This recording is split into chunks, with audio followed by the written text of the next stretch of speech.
AIDS is already the #1 killer amongst the male population of New York. In Britain, there are more than 10,000 people who come into contact with the so-called gay plague.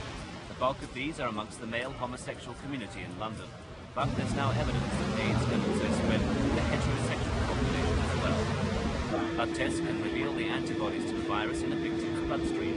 At the moment, it appears only 1 in 10 people with such antibodies develop the full AIDS syndrome, where the body's ability to fight infection is destroyed.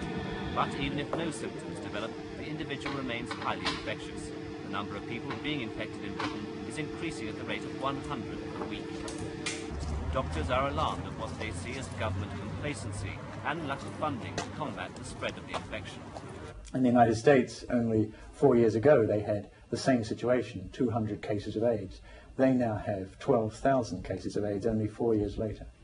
So we're already at the beginning of an epidemic, you know that? Yes, we know that for certain. How much money, in that case, is being spent on research and on combating this epidemic? Pitifully little.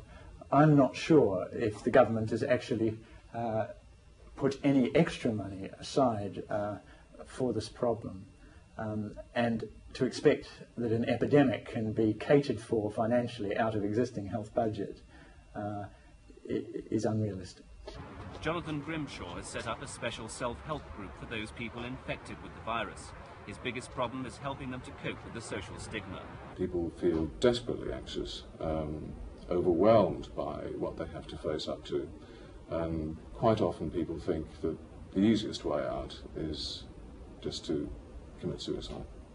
A national blood screening and counselling service is being set up by the government in October, but some experts fear that's too little and already too late. David Chater, News at 1 in London.